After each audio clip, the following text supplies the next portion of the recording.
మరొకసారి తండ్రి అయిన దేవునికి కృతజ్ఞతాస్తుతులు. అదే విధముగా కూడి ఉన్న మీ అందరికీ కూడా మన ప్రభువును రక్షకుడునైన యేసుక్రీస్తు నామమున వందనాలు తెలియజేస్తూ ఉన్నాం.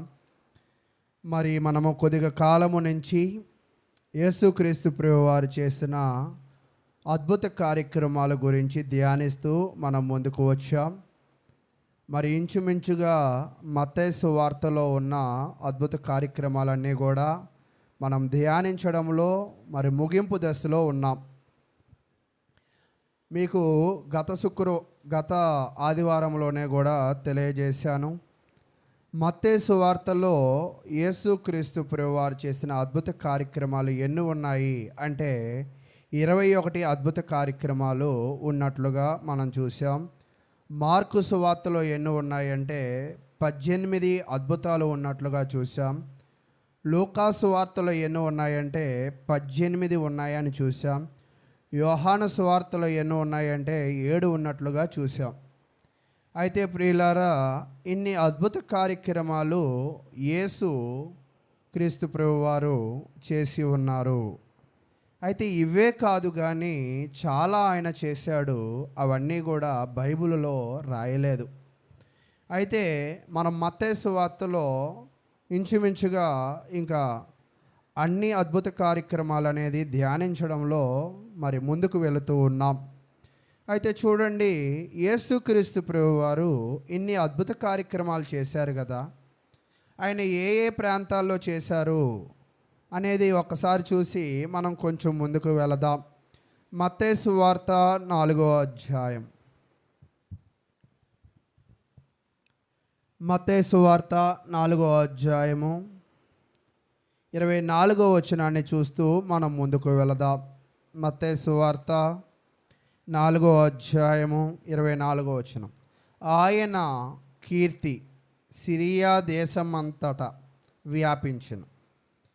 నానా విధములైన రోగముల చేతను వేదనల చేతను పీడింపబడిన వ్యాధిగ్రస్తులు అందరినీ, దెయ్యము పట్టిన వారిని, చాంద్ర రోగులను, పక్షవాయువు గల వారిని వారు ఆయన యొద్దకు తీసుకుని రాగా ఆయన వారిని స్వస్థపరిచెను. గలిలయ, దెకపోలి, యెరూషలేము, యూదయను ప్రదేశముల నుండి, యోర్దాను అవతల నుండి బహుజన సమూహములు ఆయనను వెంబడించెను అని తెలియజేస్తున్నాడు. అయితే ప్రియులారా, యేసుక్రీస్తు ప్రభు వారి యొక్క పరిచర్య ఎక్కడ బాగా జరిగింది అనేది 25వ వచనం మనకి తెలియజేస్తుంది. గలిలయ అంటే మీకు మ్యాప్ పాయింట్ ఆల్రెడీ నేను చెప్పాను. గలిలయ పైన ఉంటుంది, తర్వాత దెకపోలి ఇక్కడ ఉంటుంది, యోర్దాను ఇక్కడ ఉంటుంది, యెరూషలేము ఇక్కడ ఉంటుంది, యూదయ ఇక్కడ ఉంటుంది. అంటే ఈ ప్రాంతం అంతా కూడా ఆయన ఏం చేశాడంటే సువార్త ప్రకటించాడు. సువార్త ప్రకటించడమే కాదు కానీ ఆయన ఏం చేశాడంటే సువార్తతో పాటు అనేకులను ఆయన స్వస్థపరిచాడు. ఆ స్వస్థపరిచినప్పుడు ఈ ప్రాంతంలోనే సేవ చేశాడు.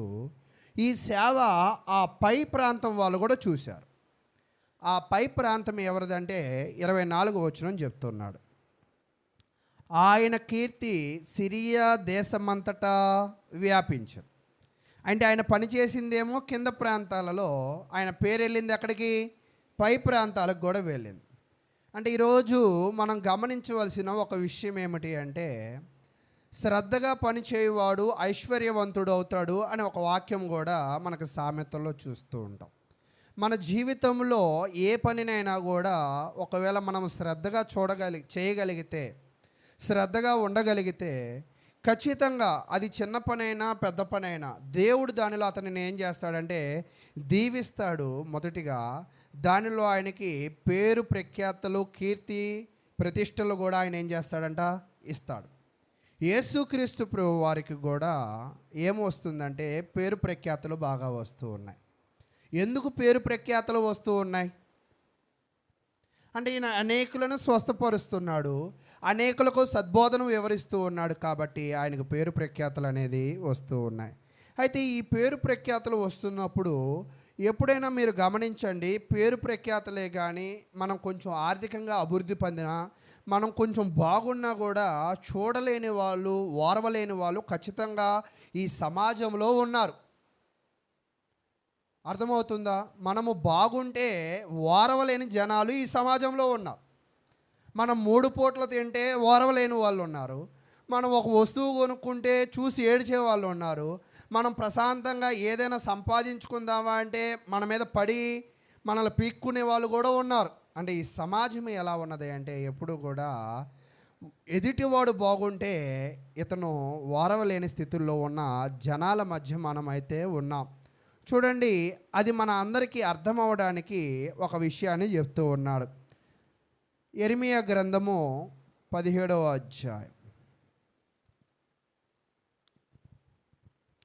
యెరెమీయా గ్రంథము 17వ అధ్యాయము 9వ వచనం నుంచి మనం చదువుకుందాం. యెరెమీయా గ్రంథము 17వ అధ్యాయము 9వ వచనం నుంచి చదువుకుందాం. హృదయము అన్నిటికంటే మోసకరమైనది, అది ఘోరమైన వ్యాధి కలది, దాన్ని గ్రహింపగలవాడు ఎవడు? అంటే ఈరోజు పాస్టర్గా ఉన్న నా హృదయం మంచిదని చెప్పడానికి లేదు, విశ్వాసిగా ఉన్న మీ హృదయాలు మంచివని చెప్పడానికి లేదు, సమాజంలో ఉన్న జనాల హృదయాలు మంచివని చెప్పడానికి లేదు. ప్రతి ఒక్కని హృదయం ఎలాంటిదంట? మోసకరమైనది. మోసకరమైనది అంటే మీ భాషలో కొన్ని కుక్కలు ఉంటాయి, వెళ్ళేటప్పుడు ఏం అరవు, దగ్గరికి వచ్చాక కరుస్తూ ఉంటాయి. అందుకే లోకంలో కూడా ఒక సామెత ఉంటుంది, అరిసే కుక్క కరిసే కుక్క అరవదు.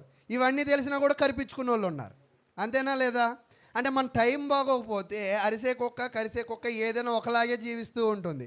అలాగే ఈరోజు సమాజంలో ఉన్న వాళ్ళ హృదయాలు, చర్చిలో ఉన్న వాళ్ళ హృదయాలు, లేదా ఇతర మతాలలో ఉన్న వాళ్ళ హృదయాలు, అందరి హృదయాలు ఎలాంటివంట? మోసకరమైనవే. మోసకరమైనది అంటే ఏమిటి అంటే పైకి బాగుంటుంది, లోపల అంత బాగోదు.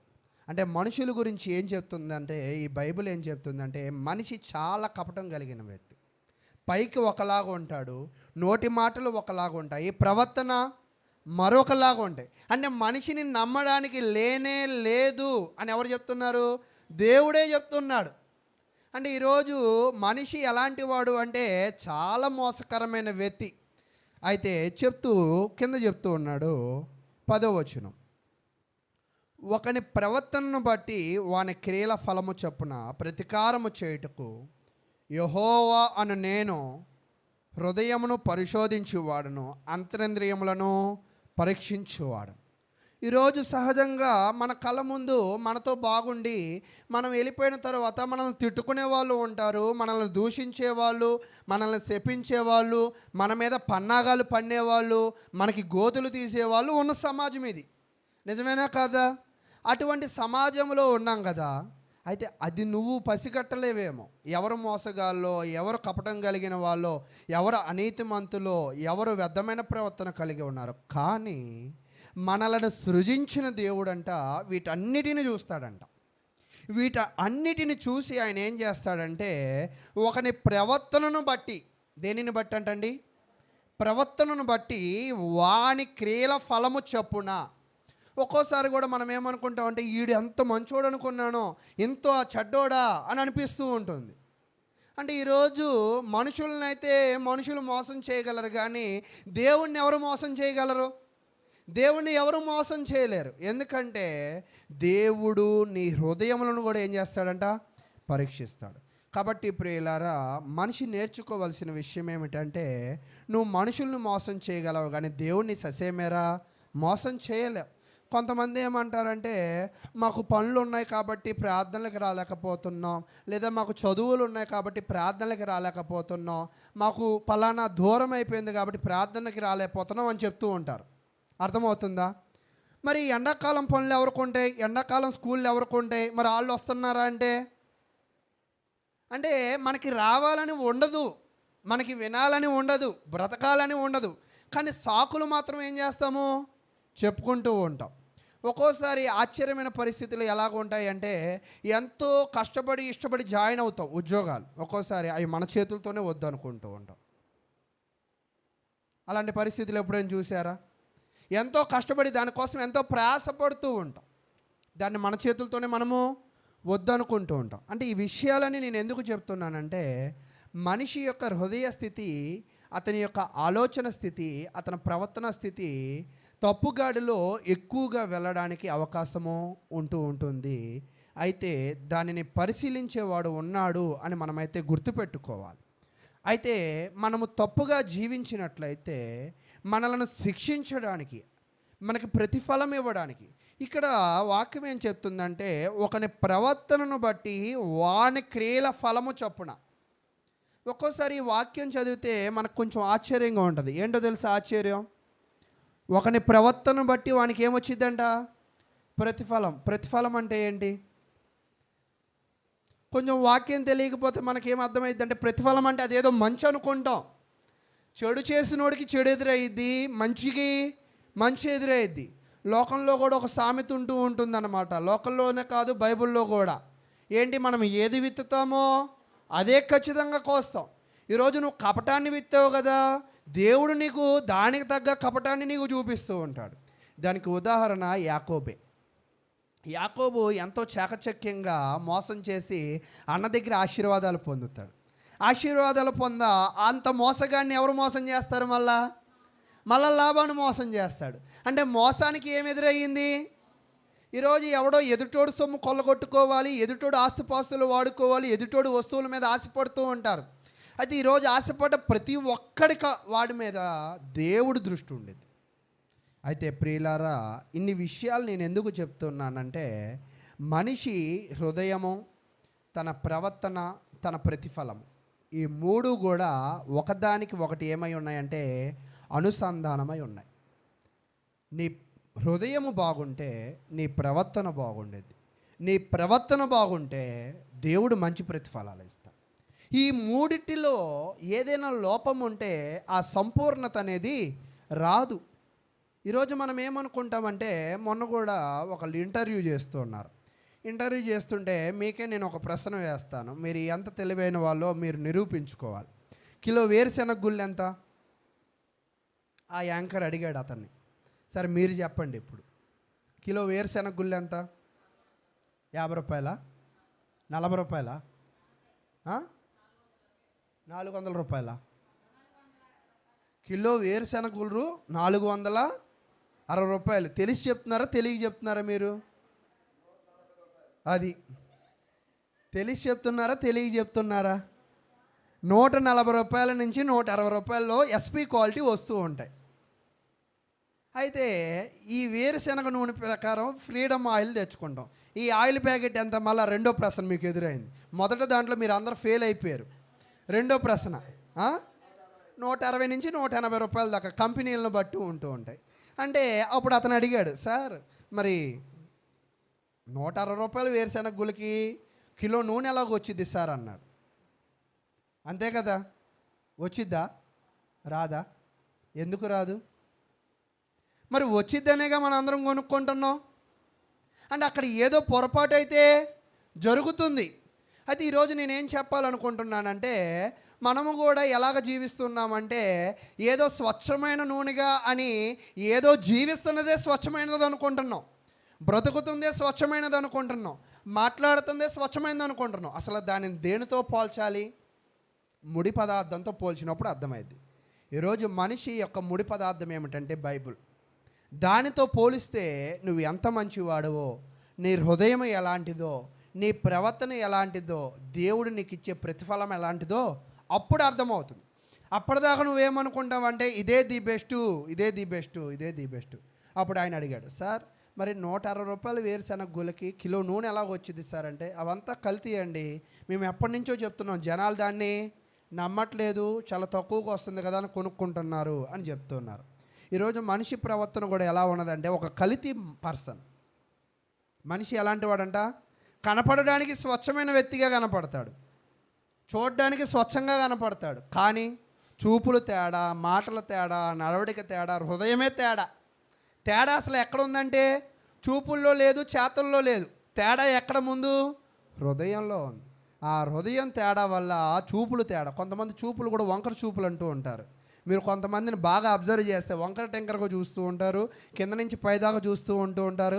ఇలాంటి వాళ్ళు సమాజంలో చాలా తారసపడుతూ ఉంటారు. ఒక్కోసారి మనం కూడా ఉంటూ ఉంటాం.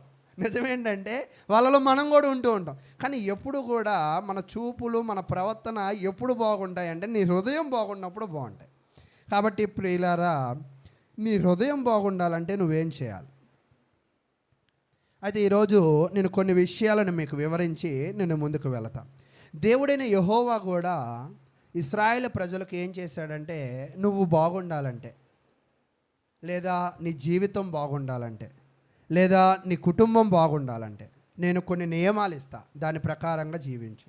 నాకు కూడా చెప్తూ ఉంటారు, షుగర్ ఉంది కదా మెంతులు తిను, షుగర్ ఉంది కదా త్రిఫలా మందు వేసుకో, షుగర్ ఉంది కదా వాకింగ్ చేయని చెప్తూ ఉంటారు. చెప్పడం కొంచెం బాగుండిద్ది కానీ చేయడం కొంచెం కష్టంగా ఉంటూ ఉంటుంది, అంతేనా కదా? అలాగే ఇశ్రాయేలు ప్రజలకి కూడా దేవుడు కొన్ని మంచి మాటలు చెప్పాడు. వాటి ప్రకారంగా వాళ్ళు జీవించగలిగితే వాళ్ళకి మంచి జరిగిద్ది, ఖచ్చితంగా జరిగిద్ది. అయితే ఆయన చెప్పిన మంచి మాటలు కొన్ని అబ్జర్వ్ చేద్దాం మనం. చూడండి, నిర్గమాకాండము 20వ అధ్యాయం.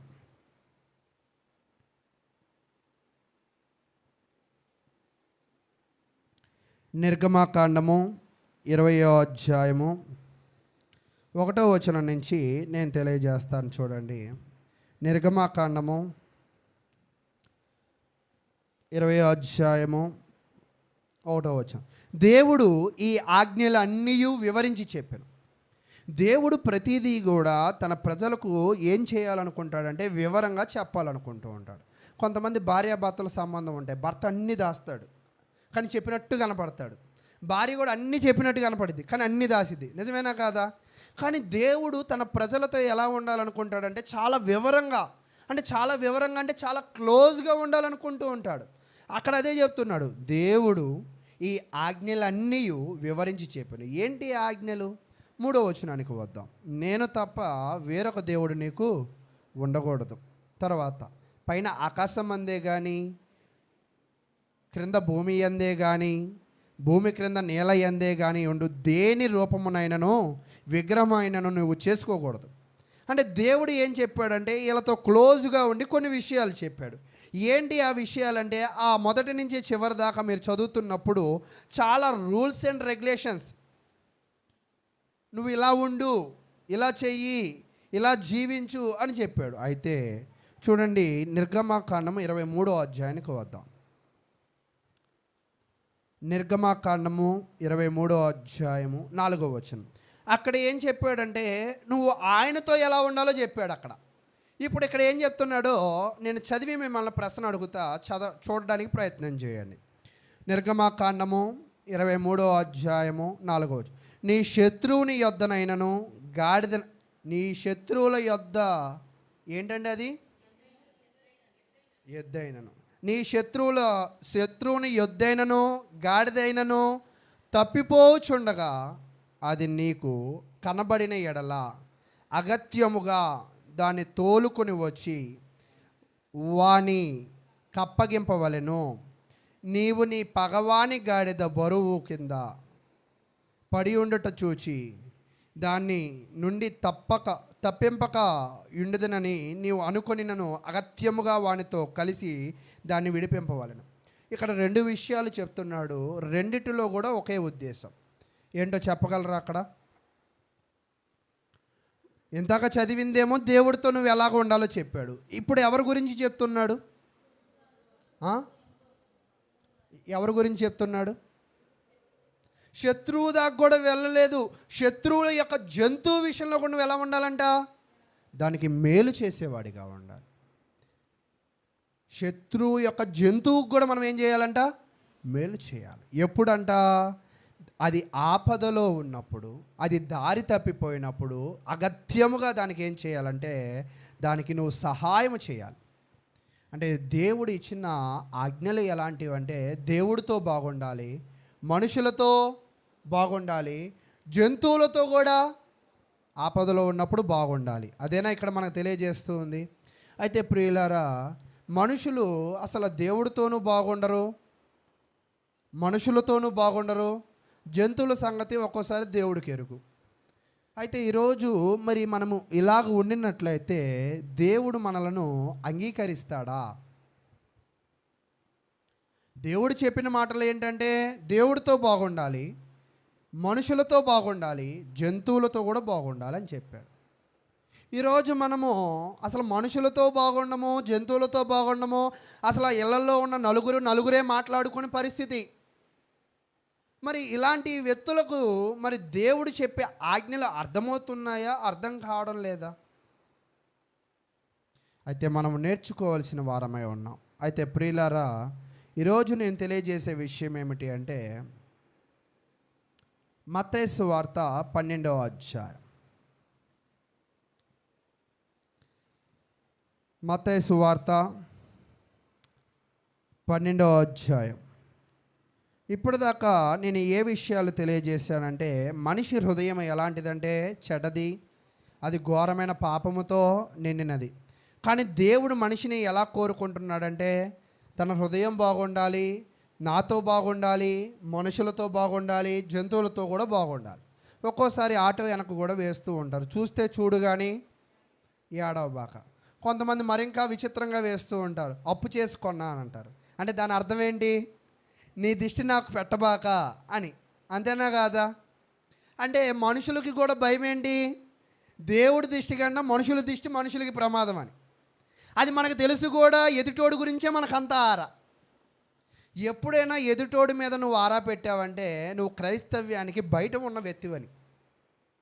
అంటే మనం ఎదుటోడి గురించి ఆలోచించకూడదంటే మేలు కొరకు ఆలోచించాలి, కానీ వాని యొక్క ఆస్తుల గురించి ఆలోచించాల్సిన పని మనకి లేదు. అతను వేసుకోవాల్సిన బట్టల గురించి ఆలోచించాల్సిన పని మనకు లేదు. ఆయన వేసుకుంటున్న బంగారం గురించి మాట్లాడాల్సిన పని మనకు అంతకుమించి కూడా లేదు. ఒక మనిషి ఎదుటి మనిషి గురించి మాట్లాడాల్సినవి కొన్ని హద్దులు ఉన్నాయి. ఆ హద్దుల వరకే మనము మాట్లాడాలి. హద్దు మీరిన ప్రతి మాట మాట్లాడినప్పుడు అది నువ్వు పాపములో, నీ హృదయము పాపములో ఉన్నదని నువ్వు గుర్తెరగాలి. మీకు అర్థమవుతుందా? హృదయము బాగుంటే మాట బాగుండేది, మాట బాగుంటే చేతలు బాగుంటాయి, చేతలు బాగుంటే దేవుడు ప్రతిఫలము కూడా బాగుంటుంది అని నమ్ముతున్నాం కదా. అయితే మనకి చేతలు బాగాలేదంటే మాటలు బాగున్నట్ట, మనకి మాటలు బాగాలేదంటే హృదయం బాగున్నట్ట. అయితే ప్రియులారా, కాబట్టి నీలో ఒక్క లోపం ఉంది అని నువ్వు అనుకుంటున్నావేమో, ఆ ఒక్క లోపమే పెద్ద లోపం. దేవుని నమ్ముకున్న వాళ్ళ యొక్క హృదయాలు ఎలాగ ఉండాలంటే, నలుగురితో, లోకంలో కూడా సామెత ఉంటుంది, నలుగురితో నారాయణ అనే హృదయం నీకు ఇవ్వలేదు దేవుడు. నువ్వు బాప్తిసము పొందినప్పుడు పరిశుద్ధాత్మను వరమును ఆయన నీకు ఇచ్చాడు. అంటే పరిశుద్ధాత్మను వరము అంటే, కొంతమంది కూడా ఒకసారి బాప్తిసం ఒక ఆయనకి పొందితే బాలసుందరం గారు ఉన్నప్పుడు తెల్లగొడ్డేసేవాళ్ళు, అనిలు వేయడం లేదు. అంటే తెల్లగొడ్డలో పరిశుద్ధాత్మ రాడు, తెల్లగొడ్డలో మంచితనం రాదు, తెల్లగొడ్డలో నీ పాపములు పోవు. తెల్లగొడ్డకి సాదృశ్యం ఏమిటి అంటే, అక్కడ చెప్పాలనుకున్నది ఏంటంటే నీ జీవితము కూడా బాగుండాలి, అది సాదృశ్యం. అది ఒక ఆచారముగా వాడుతున్న వ్యవహారాలు. కొన్ని చేయొచ్చు, చేయకపోవచ్చు, అది మన చాయిస్. ఇప్పుడు కొన్ని చారులు కొంతమంది చికెన్ బాగా వండుతారు, మసాలాలు, యాలకలు, లేదా రకరకాల దాల్చిన చెక్క వేస్తుంటారు. కొంతమంది ఏవి వండరు, ఉప్పు కారం వేసి ఇలా ఏపేసి ఇస్తుంటారు. కొంతమంది అది కూడా కాదు, మంట మీద కోడిని కాల్చి 2 రెక్కలు దింపి ఒక రెక్క ఆయనకి ఒక రెక్క నువ్వు తిన్న రోజులు కూడా ఉంటాయి. అంతేనా కాదా? ఇలాగే తినాలని రూల్ ఏమీ లేదు కొన్ని విషయాల వరకు. అలాగే కొన్ని విషయాలు 3 సార్లు ముంచాలి, జుట్టు తడవలేదు, చిటికిన గోడు ఊడిపోయింది, తెల్లగొడ్డ కప్పలేదు, ఇవన్నీ సాకులు ఎతికే హృదయాలు ఉంటాయి. అయితే ప్రియులారా, నేను చెప్పాలనుకుంటుంది ఏంటంటే, నీ హృదయము బాగుంటే ఈ సాకుల వైపు నీ దృష్టి అనేది మళ్లింపబడదు. ఈరోజు మీరు ఎప్పుడైనా కూడా నేను ఒక ప్రశ్న అడుగుతాను, బాగా చెప్పడానికి ప్రయత్నం చేయండి. ఈరోజు మా అబ్బాయి సరే చిన్నోడు కాబట్టి పక్కన పెడదాం, భవిష్యత్తులో ఒక రౌడీ షీటర్ అయ్యాడు అనుకుందాం, కాసేపు అనుకుందాం. అయినా అనిల్ వాళ్ళ అబ్బాయి బంగారము అని మీరు ఎప్పుడు అనుకుంటారు మీ హృదయంలో, అంతేనా?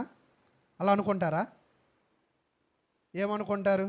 ఇప్పుడు మా అబ్బాయి గురించి, మీ అబ్బాయిలు మీ అమ్మాయిల గురించి కాదు, మా అబ్బాయి గురించి చెప్పండి, మీరేమనుకుంటారో చెప్పండి. మా అబ్బాయి రౌడీ షీటరు, పొద్దున్న దగ్గర నుంచి రాత్రి దాకా ఆడు గొడవలు పెట్టుకుంటూ ఉంటాడు, ఆడిని ఈయన్ని వెళ్ళిపోయే వాళ్ళని కూడా కెలికి మరి గొడవ పెట్టుకోవడంలో మా అబ్బాయి ఎక్స్పర్ట్ అని అనుకుందాం కాసేపు. ఇప్పుడు మా అబ్బాయి గురించి మీ స్పందన ఏంటంట? ఎవరో పెద్ద సేవకుడు అన్నాడు. అలా కాదు, పిల్లోడు గురించి నా గురించి కాదు, పిల్లోడు గురించి ఏమనుకుంటున్నారు? నేను అడిగింది పిల్లోడు గురించి, నా గురించి కాదు. మంచోడు అంటారా? ఏమంటారు? ఆటకైతనం అనుకుంటారా? చెడ్డోడనే అంటారు, మంచోడని ఏం అనరు. అంతేనా కాదా? అది ఇక్కడ నేనేం చెప్పాలని ప్రయత్నం చేస్తున్నానంటే, సమాజంలో ఒక్కోసారి బయటికి చెప్పలేకపోవచ్చు, కానీ మన హృదయంలో ఒకటి ఉంటుంది.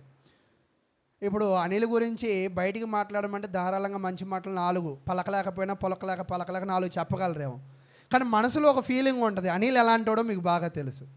అది మంచోడో చెడ్డోడో మీ హృదయాల్లో ఉంటుంది, కానీ బయటికి రాదు.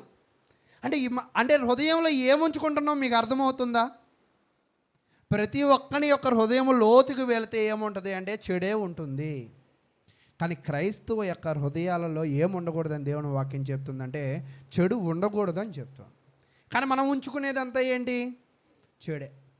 అయితే ప్రియులారా, ఇక నేను ఒక విషయాన్ని చెప్తా.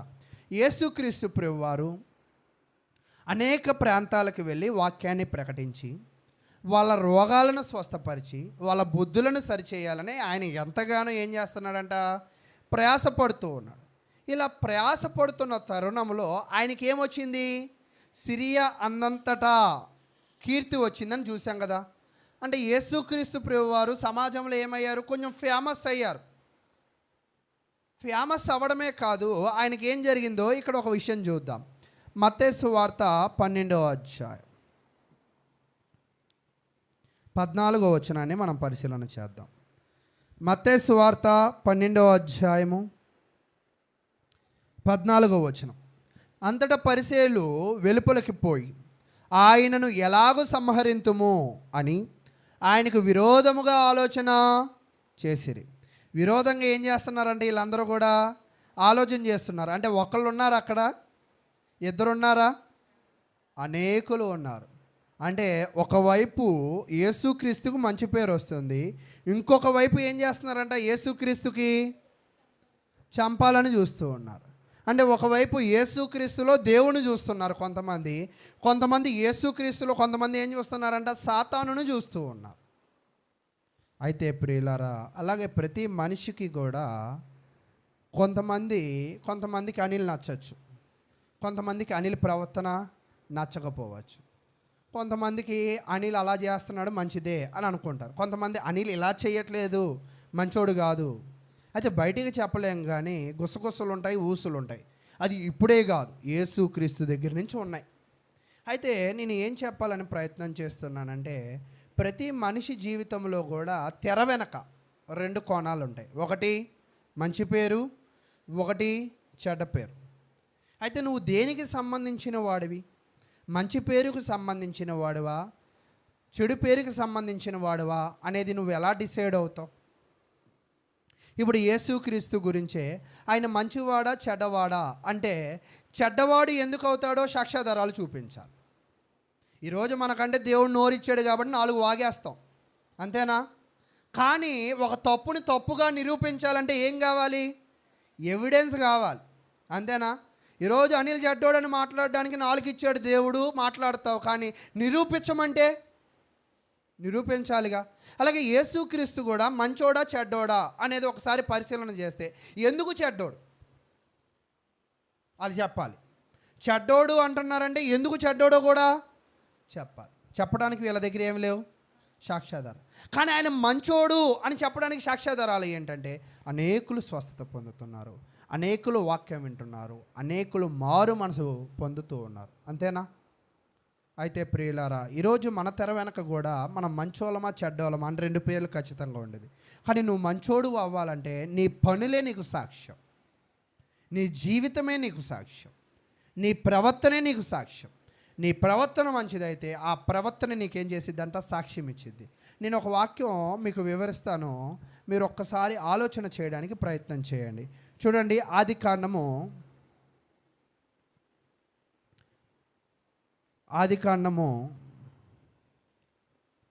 4వ అధ్యాయం,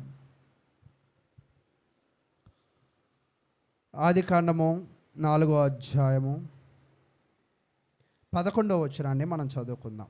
ఆదికాండము 4వ అధ్యాయము 11వ వచనం. కావున నీ తమ్ముని రక్తముతో నీ చేతిలో నుండి పుచ్చుకుంటకు నోరు తెరిచిన ఈ నేల మీద ఉడకకుండా నీవు శపించబడిన వాడవు. ఇక్కడ ఎవరి గురించి చెప్పబడుతుందో మీకు ఏమైనా గుర్తొస్తుందా? ఉం? కయ్యూను హేబేలు గురించి తెలియజేయబడుతుంది. హేబేలు కయ్యూను గురించి తెలియజేయబడుతున్నప్పుడు దేవుడు ఏం చేశాడంటే, అయ్యా కయ్యూను, నీ తమ్ముడు ఎక్కడ ఉన్నాడు అని అడిగాడు. నేను అతని కొరకు అతని కింద ఏమైనా వెతినా అని ఆయన ఏమయ్యాడంట, సీరియస్ అయ్యాడు. అంతేనా? అక్కడ మన భాషలో సీరియస్ అయ్యాడు. అయితే ప్రియులారా, అక్కడ ఒక వచనం ఉంటుంది. ఏమిటి అంటే, హేబేలు రక్తము భూమి మీద పడి దేవునికి ఏం చేస్తుందంట, మొర పెడుతుంది. ఆ వచనం మీరు ఏమైనా అండర్లైన్ చేసుకున్నారా?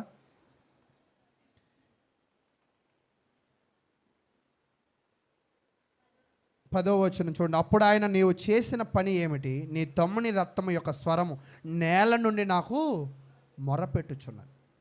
అంటే మనిషి రక్తము కూడా దేవుడికి ఏం చేస్తుందంట, మొరపెట్టిద్ది. మనిషి రక్తము కూడా ఏం చేసిద్దంటే, అతను చెప్పాడు అన్నదానికి సాక్ష్యాధారం చెప్తుంది. అంతేనా?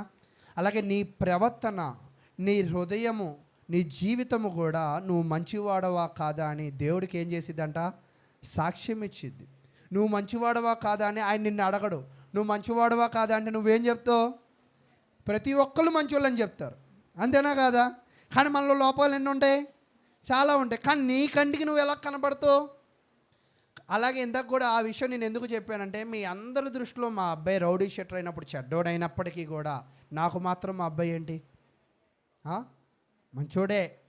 అలాగే మనం కూడా ఎలా జీవిస్తున్నాం అంటే, కల్తీ వేరుశెనగుల్లాగా, కల్తీ పర్సన్ లాగా మనం సమాజంలో ఎలా ఉంటూ ఉంటామంటే, మనకి మంచి వాళ్ళమని మన మార్కులకి, మన క్వశ్చన్ పేపర్కి, మన పరీక్ష పేపర్కి మార్కులు వేసుకునేది ఎవరు? మనమే. అయితే ఈరోజు మనకి మార్కులు వేసి ఒక ఆయన ఉన్నాడు. ఆయనే ఎవరంట? దేవుడు. అయితే ప్రియులారా, ఇప్పుడు నేను మత్తయి సువార్త 12వ అధ్యాయంలో జరిగిన ఒక అద్భుతాన్ని గురించి ధ్యానిస్తాను. ఈ అద్భుతానికి ఇప్పటిదాకా మనము చదివిన హృదయము మోసకరమైనది అనే విషయం గురించి, లేదా ప్రవర్తన గురించి, వాటి మీద ఆధారపడి ఉన్నట్లుగా మనం గమనిస్తూ ఉంటాం.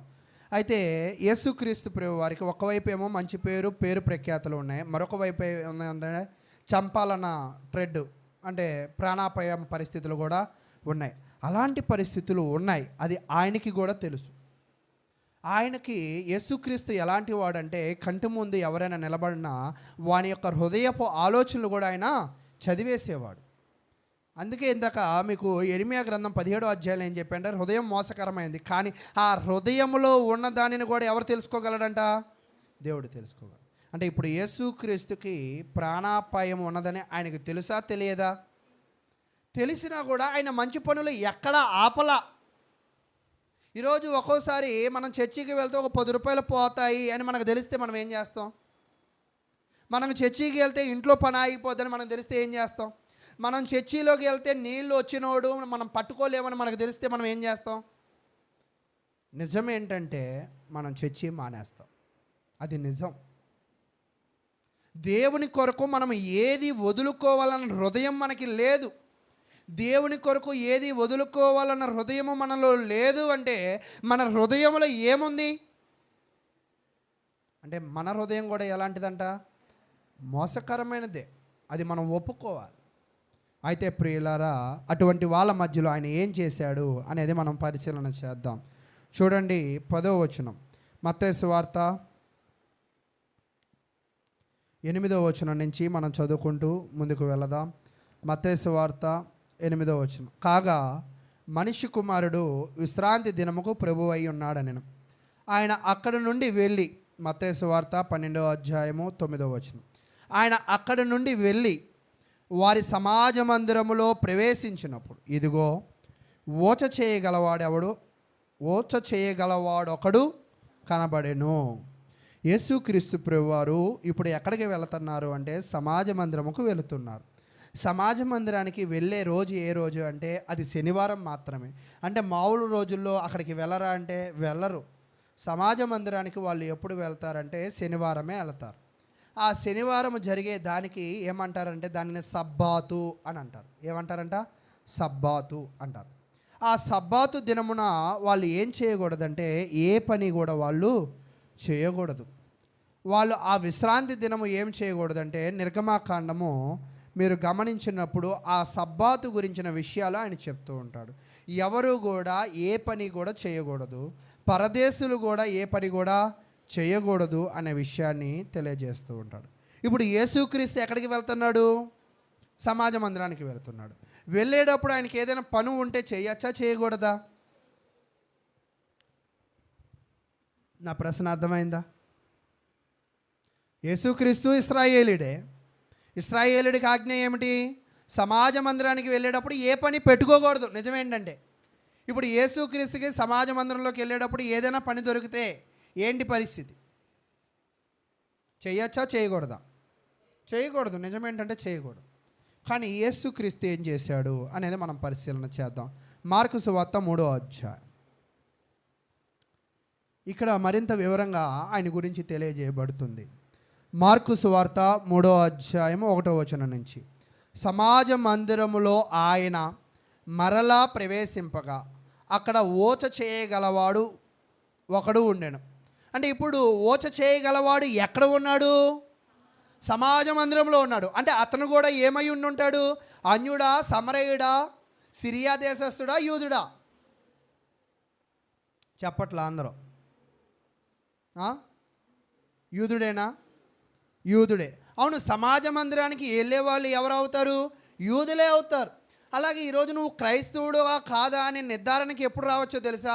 ప్రార్థనలు జరిగినప్పుడు నువ్వు బయట ఉన్నావా, నువ్వు క్రైస్తవ్యానికి బయట ఉన్నావా నువ్వు అర్థం చేసుకో. నీకు ఎవరో వచ్చి నువ్వు క్రైస్తవుడు కావు, నువ్వు ప్రార్థనలకు రావట్లా.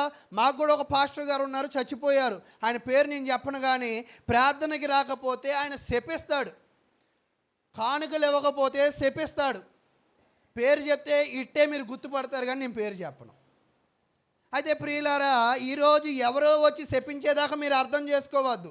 ప్రార్థనల సమయంలో నీకు సమయం ఉన్నప్పుడు నువ్వు ప్రార్థనా స్థలంలో నువ్వు లేవు, ప్రార్థనకి నీ సమయాన్ని నువ్వు కేటాయించుకోవడం లేదు అంటే నువ్వు క్రైస్తవ్యానికి బయట ఉన్నావు అని నువ్వు అర్థం చేసుకో. నీ హృదయము మోసకరంగా ఉందని నువ్వు అర్థం చేసుకో. నీ హృదయంలో పాపము చోటు చేసుకుందని నువ్వు అర్థం చేసుకో. అయితే కొంచెం ముందుకు వెళదాం. 2వ వచనం. అచ్చటి వారు ఆయన మీద నేరము మోపవలెనని ఉండి విశ్రాంతి దినమున వానిని స్వస్థపరచునేమో అని ఆయనను కనిపెట్టుచుండిరి. అంటే సమాజ మందిరంలో ఎవరెవరు ఉన్నారో నేను ఒక ఊహాచిత్రంగా మీకు చెప్తా. ఇదే ఒక సమాజ మందిరం. ఒకవైపు ఎవరు ఉన్నారంటే యేసుక్రీస్తు ఉన్నాడు, ఒకవైపు ఎవరు ఉన్నారంటే పరిసయ్యులు, శాస్త్రులు ఉన్నారు, లేదా ఆయనకి యాంటీ టీమ్, శత్రువులు.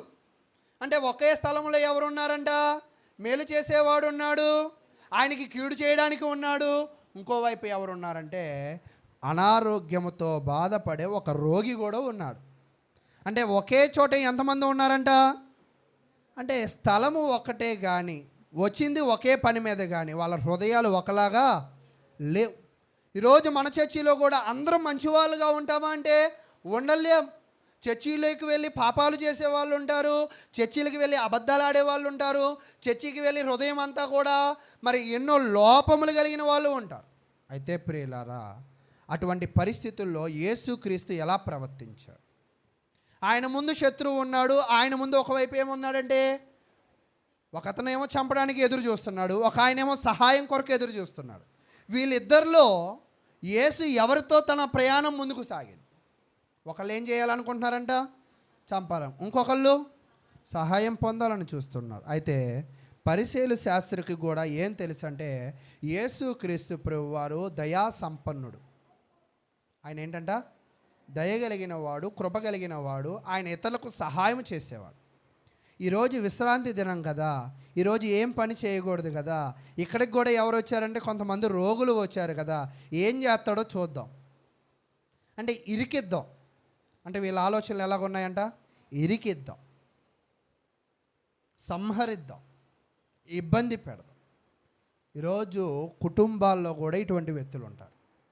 నమ్మలేని నిజం ఏంటంటే కుటుంబాల్లోనూ ఉంటారు, సంఘాల్లో కూడా ఉంటారు. ఇరికిద్దాం, ఇబ్బంది పెడదాం, ఏంటండి ఇలాంటి వాళ్ళు ఉంటారు.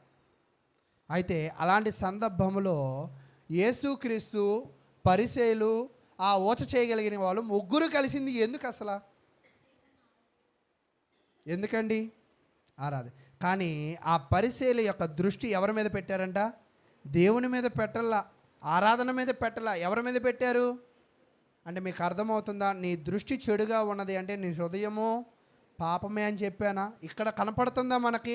పరిసయ్యుల దృష్టిలో లోపం ఉంది కాబట్టి వాళ్ళ హృదయంలో కూడా ఏముందని మనం నిర్ధారించుకోవచ్చు, లోపం ఉంది అని చెప్పుకోవచ్చు. అయితే 3వ వచనం, ఆయన నీవు లేచి మధ్యన నిలువమని ఓచ చేయగలవానితో చెప్పి.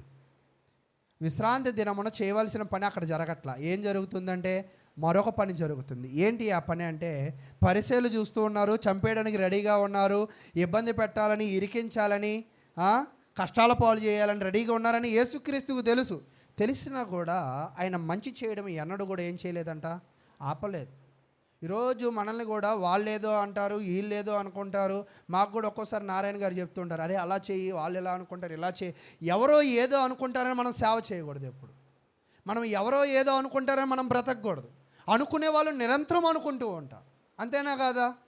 అనుకునే వాళ్ళకి నోరు ఉంటుంది, అనుకునే వాళ్ళకి ఆలోచన ఉంటుంది. అది మంచిగా ఉంటే మంచి ఆలోచన చేస్తారు, చెడుగా ఉంటే చెడే ఆలోచన చేస్తున్నారు. ఇప్పుడు పరిసయ్యులు ఏం చేస్తున్నారంటే యేసుక్రీస్తు మీద చెడు ఆలోచనలు చేస్తున్నారు. నిజంగా ఈ సంఘటన చూస్తుంటే మీకు ఒక విషయాన్ని నేను చెప్పాలనుకుంటున్నా. మీరు ఎవరు బైబిల్ తీయక్కర్లేదు, కానీ ఆ విషయాన్ని నేను నోటి మాటలతో ముగిస్తాను. ఒక దేవుడు ఒక రాజు దగ్గరికి ఒక ప్రవక్తని వెళ్ళమంటాడు.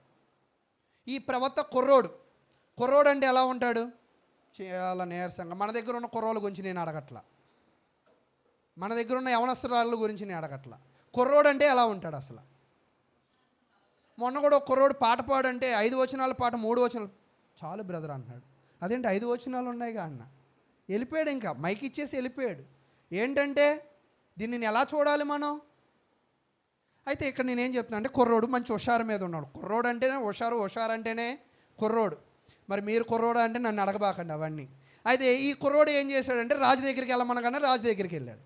రాజు దగ్గరికి వెళ్ళి ఏం చెప్పమన్నాడంటే, దేవుడు నువ్వు నాశనం అయిపోతావు అని చెప్పమన్నాడు. వెళ్ళాడు, డైరెక్ట్గా రాజు దగ్గరికి వెళ్ళాడు. నువ్వు నాశనం అయిపోతావు, ఏ బలిపీఠానికి పూజ చేస్తున్నావో ఆ బలిపీఠము బద్దలైదు ఒకరోజు అని చెప్పాడు. అన్నట్టే జరగబోతుంటే ఈయన ఏం చేశాడంటే, ఆ ప్రవర్తన పట్టుకోండి అని చెప్పాడు. ఆ రాజు పేరు ఏంటంటే యెరోబాము.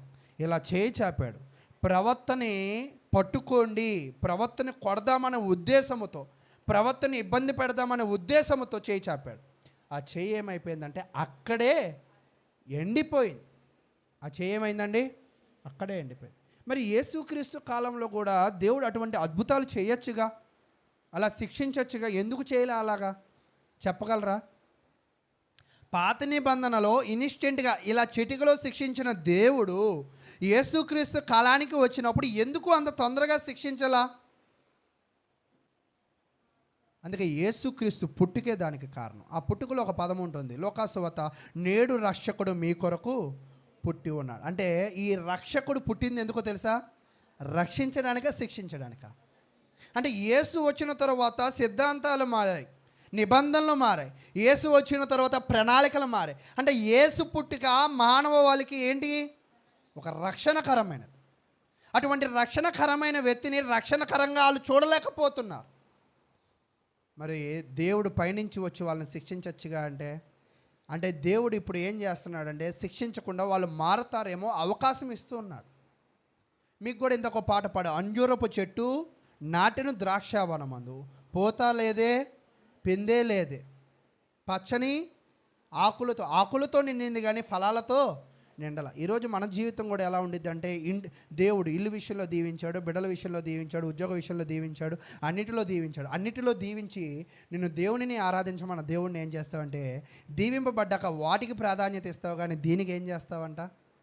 ప్రాధాన్యత ఇవ్వు. నీ జీవితంలో ఎప్పుడైతే ప్రార్థనలకి ప్రాధాన్యత తగ్గిద్దో నీ జీవితం డౌన్ ఫాలో అవుతుంది. అంటే నీ గ్రాఫ్ తగ్గిపోయింది. దేవుడు నీ ఆశీర్వాదాలను ఖచ్చితంగా ఇంకా తగ్గించే ప్రయత్నం చేస్తాడు. కాబట్టి ప్రియులారా, నేను ఇక్కడ ఏం చెప్పాలని ప్రయత్నం చేస్తున్నానంటే, నీ జీవితంలో నీ దృష్టి బాగుండాలి.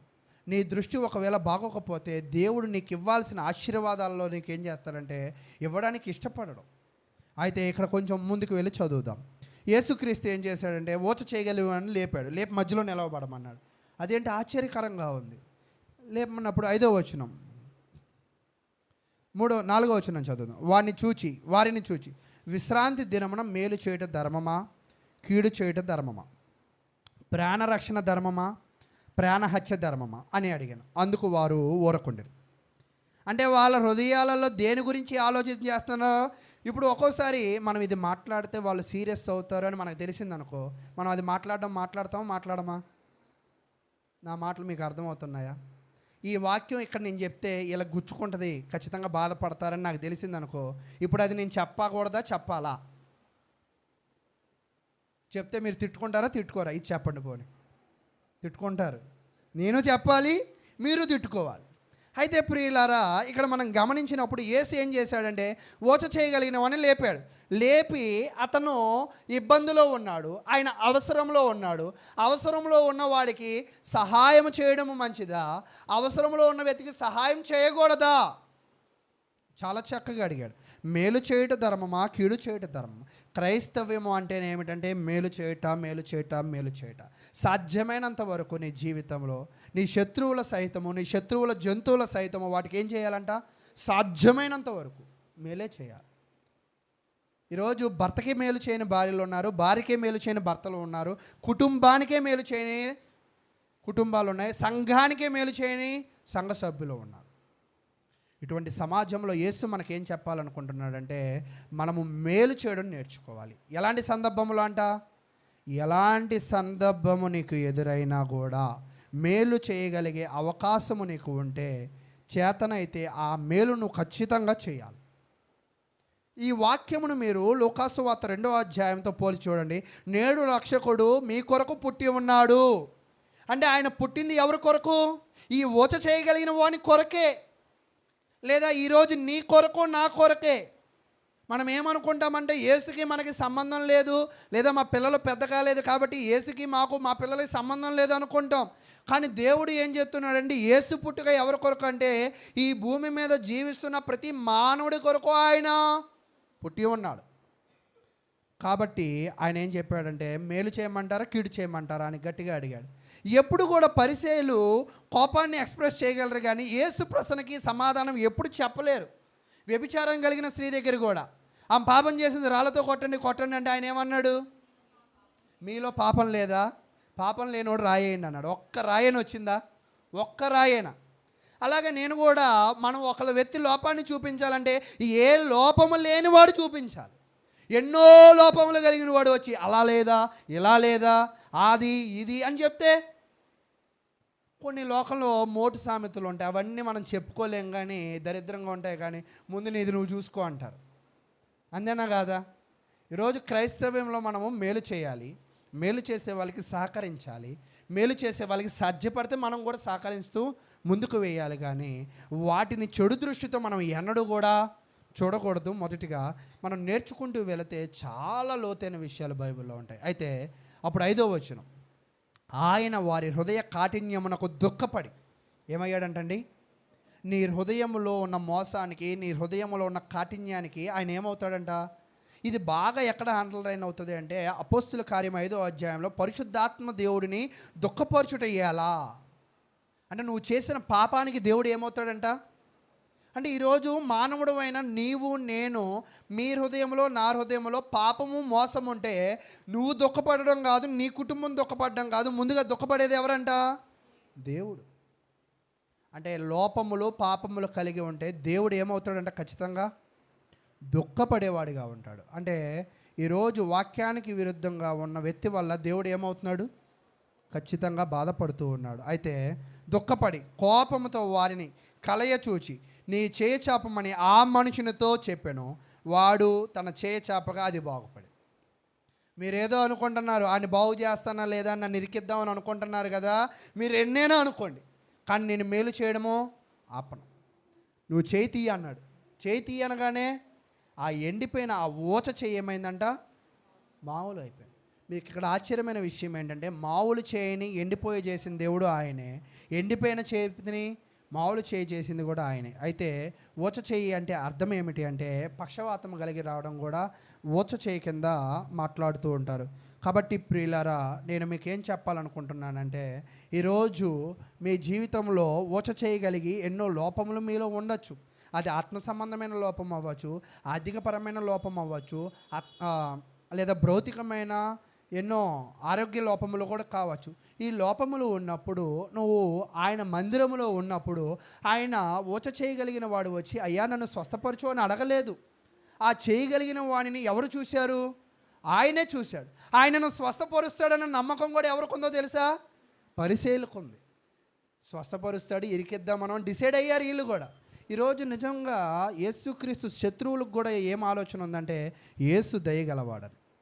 ఈరోజు యేసు దయగలవాడని మీరు నమ్మితే మీ జీవితంలో ఎన్ని లోపములు ఉన్నా ఆయన మందిరానికి రండి. మీ లోపములు కూడా ఆయన చూసి దాన్ని ఏం చేయగలడంట? నయం చేయగలడు. నయం చేయగలవాడు అని నీకు నమ్మకం ఉంటే నువ్వు రా, లేకపోతే నువ్వు రావాల్సిన పని ఏమో లేదు. కొంతమంది అడుగుతూ ఉన్నారు, మీ సంఘం చచ్చిపోయిన సంఘం అందరూ ముసలోళ్ళే అంటే, అయితే గోళ్ళకి చెప్పి వెళ్ళిపోతా.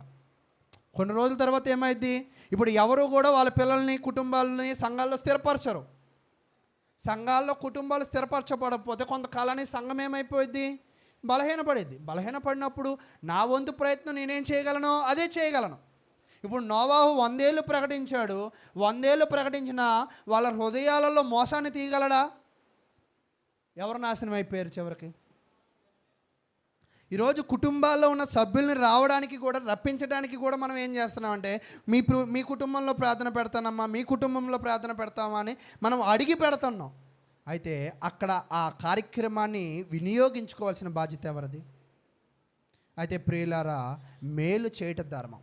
ఈరోజు మన జీవితంలో ప్రార్థన వినడం మేలుకరమైనది, వినాలి. వాక్యానుసారంగా జీవించడం మేలుకరమైనది, చేయాలి. అది ఒకవేళ నువ్వు చేయని పక్షాన నీ జీవితంలో నీకు రావాల్సిన ఆశీర్వాదాలు ఏమవుతాయంటే అవి తగ్గింపబడతాయి. అయితే ఇక్కడ ఒక విషయం ఉంది. ప్రాణాపాయ స్థితిలో ఉన్నప్పుడే విశ్రాంతి సమయంలో ఎవరికైనా సహాయం చేయాలి. కానీ యేసుక్రీస్తు ప్రభు వారి గురించి ఏముందంటే ఆయన విశ్రాంతి దినమునకు ఆయన ప్రభువై ఉన్నాడు. అంటే ఆయన రూరల్, ఏది చేయాలంటే చేయాలి. ఇప్పుడు ఇక్కడ కుర్చీలు ఉన్నాయి, ఎవరైనా తిప్పితే నేను ఒప్పుకోను, మరలా నాకు నచ్చినట్టు తిప్పుకోండి. మళ్ళీ నారాయణ గారు వచ్చి శనివారమే సర్దుకోవచ్చుగా అన్నారు. సర్దండి, మీరు ఎలా సర్దుతారో నేను అలా సర్దుకుంటా. అంటే అలాగే మనం కూడా ఏంటంటే విశ్రాంతి దినముకు ఆయన ఏమై ఉన్నాడంట? ప్రభువు అయి ఉన్నాడు. ఆయన చేయాలనుకుంటే మేలు చేస్తాడు, ఆయన చేయాలనుకుంటే గొప్ప కార్యాలు చేస్తాడు. ఆయన మౌనంగా ఉండాలంటే మౌనంగా ఉంటాడు. అది నువ్వు చెప్పడానికి నువ్వెవరు? వాస్తవానికి పరిశీలి శాస్త్రుల విషయంలో. కాబట్టి ప్రియులారా, నేనేం చెప్పాలని ఇక్కడ బాగా నొక్కి చెప్తున్నానంటే క్రైస్తవ్యము అంటే ఏమిటంటే మేలు చేయడం. ఈరోజు నువ్వు మేలు చేయి, తిరిగి దేవుడు ఖచ్చితంగా నీకేం చేస్తాడంట? మేలు ఎదురవుతుంది, అది నిజం. ఈరోజు నువ్వు దేవుని కొరకు నీ హృదయంలో ఉన్న మోసమును, నీ హృదయంలో ఉన్న కపటమును, నీ హృదయంలో ఉన్న దురాలోచనను నువ్వు తీయడానికి ప్రయత్నం చేయి. నీలో ఉన్న సమస్యలను ఆయన తీయడానికి ప్రయత్నం చేస్తాడు. వీటిని నువ్వు ఉంచుకొని దేవుడి దగ్గరికి వెళ్ళి నాకు అది కావాలి, నాకు ఇది కావాలంటే ఆయన ఎన్నడూ ఇవ్వడు. కాబట్టి ప్రియులారా, నీ చూపులు, నీ చేతులు, నీ కాళ్ళు దేని కొరకు ప్రయాసపడుతున్నాయి అది ఒక్కసారి పరిశీలన చేయండి. ఒకవేళ అది నువ్వు పరిశీలన చేసుకోలేకపోతే ఇవి నిన్ను ఏం చేస్తాయంటే ఒక్కోసారి తప్పు మార్గంలో కూడా పంపిస్తూ ఉంటాయి. కాబట్టి నీ చూపులు, నీ చేతులు, నీ నడవడిక, నీ మాటలు ఇవన్నీ కూడా ఏదైనా లోపం ఉంటే ఆ లోపం నిన్ను ఏం చేసిద్దంటే, ఒక్కోసారి లోకల్లో ఒక సామెత ఉంటుంది. మీకు ఎప్పుడైనా డ్రెస్కి ఒక చిన్న హోల్ పడింది అనుకో, చిన్న హోలే కదా అని అనుకుని కొంతకాలం వేసుకోండి, ఆ హోల్ ఏమైద్ది? అదేంటి చిన్నదేగా పడింది, వాడగా. అలాగే ఈరోజు మీ హృదయంలో ఉన్న చిన్న లోపమే, మీ హృదయంలో ఉన్న చిన్న శాపమే కొంతకాలానికి అది ఏమైందంటే దానికి ప్యాచ్ వర్క్ జరగకపోతే, మనకి టైర్లు బళ్ళు కూడా గాలిపోతూ ఉంటుంది, దానికి ప్యాచ్ చేశాకే అది ఆగింది. కాబట్టి ప్రియులారా, మనలో ఉన్న లోపాలు తీసుకోవడానికి ఈ స్థానిక సంఘం ఉంది. అంతేగాని స్థానిక సంఘంలో ఏదో లబ్ధి పొందడానికి అయితే ఈ స్థానిక సంఘము లేదు. స్థానిక సంఘము అంటే ఏం తెలియజేస్తుంది అంటే సంఘానికి మేలు చేయడం నేర్పిస్తుంది. నువ్వు మేలు చేయి, తిరిగి నీకేమొచ్చిందంట? మేలు పొందుతావు. కాబట్టి ఇవన్నీ మీరు గమనించి దేవుని చిత్తమైతే మరింతగా వాక్యంలో మీరు అందరూ అభివృద్ధి పొందాలని కోరుకుంటూ, ఇంకా వీటిలో ఏమైనా మీకు డౌట్లు ఉన్నట్లయితే నన్ను వ్యక్తిగతంగా అడగవలసిందిగా కోరుకుంటూ, మరి మీ అందరికీ ప్రభు నామన వందనాలు తెలియజేస్తున్నాను. మరి ఇదే కథనము ఎక్కడ ఉంటుందంటే లూకాసు వార్తలో కూడా మీకు ఉంటుంది. కాబట్టి ఇళ్ళకి వెళ్ళి మీరు ఎవరైనా చదువుకోగలిగినట్లయితే లూకాసు వార్త 6వ అధ్యాయంలో ఉంటుంది. కాబట్టి మత్తయి వార్త 12వ అధ్యాయము, మార్కు వార్త 3వ అధ్యాయం, లూకాసు వార్త 6వ అధ్యాయం. కథనము ఒకటే, కానీ చెప్పిన విధానంలో కొంత వ్యత్యాసం ఉంది. ఆ వ్యత్యాసము నీ విశ్వాసాన్ని బలపరచడంలో మరింత బాగా పనిచేసిద్దని నేనైతే విశ్వసిస్తూ ముగిస్తూ ఉన్నాను. ప్రార్థన చేసుకుని ఈ యొక్క కార్యక్రమాన్ని ముగించుకుందాం.